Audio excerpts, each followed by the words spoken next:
एक बूढ़े भक्त की सिर्फ एक कटोरी दूध ने भगवान श्री कृष्ण को धरती पर आने पर मजबूर कर दिया।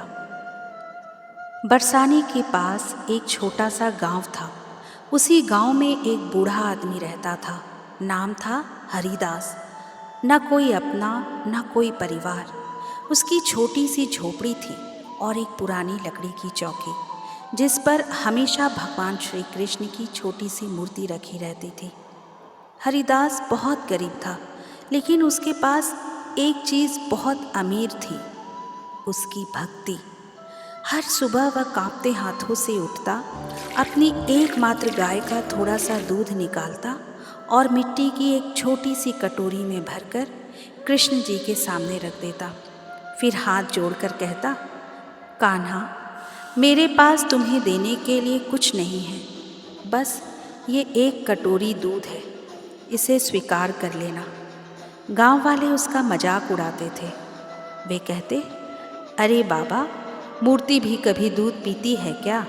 तुम खुद भूखे रहते हो और रोज़ दूध भगवान के आगे रख देते हो। लेकिन हरिदास सिर्फ मुस्कुरा देता। उसकी आंखों में विश्वास था।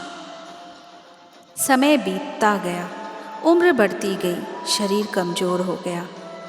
अब उससे ठीक से चला भी नहीं जाता था।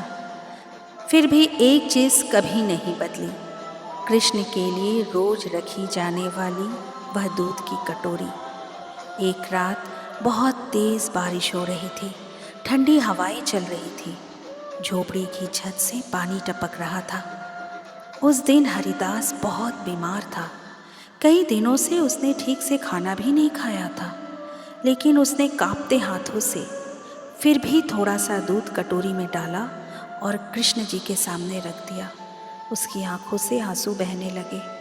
वह धीरे से बोला, कान्हा, अब शायद मैं ज़्यादा दिन नहीं जी पाऊँगा। कल अगर मैं उठ ना सकूं तो माफ़ कर देना। कल तुम्हारे लिए दूध नहीं ला पाऊँगा। इतना कहकर वह वहीं ज़मीन पर लेट गया। रात गहरी हो गई।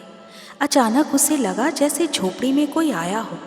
हल्की सी बांसुरी की आवाज़ और पूरे कमरे में एक अद्भुत शांति फैल गई। हरिदास ने धीरे धीरे आंखें खोली। उसने देखा एक सांवला बालक उसके सामने बैठा था। पीले वस्त्र, चेहरे पर मुस्कान, आंखों में अपार प्रेम। वह वही कटोरी अपने हाथों में लिए दूध पी रहा था। हरिदास कांप उठा। कान्हा? बालक मुस्कुराया। हरिदास, इतने वर्षों से तुम मुझे रोज़ प्रेम से दूध पिलाते रहे, आज सोचा तुम्हें दर्शन भी दे दूं। हरिदास की आंखों से आंसू रुक ही नहीं रहे थे। वह रोते हुए बोला, प्रभु, मेरे पास तो आपको देने के लिए कुछ भी नहीं था। कृष्ण ने उसका हाथ पकड़ लिया। जिसमें प्रेम हो उससे बड़ा कोई उपहार नहीं होता। इतना कहकर कृष्ण ने वही कटोरी उसके हाथों में रख दी। अब चलो हरिदास, बहुत सेवा कर ली तुमने। अगली सुबह गांव वालों ने देखा हरिदास अपनी चौकी के पास शांत लेटा हुआ था। चेहरे पर अद्भुत मुस्कान थी और उसके हाथों में वही खाली कटोरी थी जिसमें दूध की एक बूंद भी नहीं बची थी। उस दिन पहली बार पूरे गांव को समझ में आया, भगवान को बड़े मंदिर, बड़े चढ़ावे या दिखावे नहीं चाहिए। उन्हें चाहिए सिर्फ सच्चा प्रेम। और कहते हैं, आज भी उस गांव में जब रात को मंदिर की घंटियां बजती हैं तो कुछ लोगों को ऐसा लगता है जैसे कहीं दूर से बांसुरी की हल्की आवाज़ आ रही हो।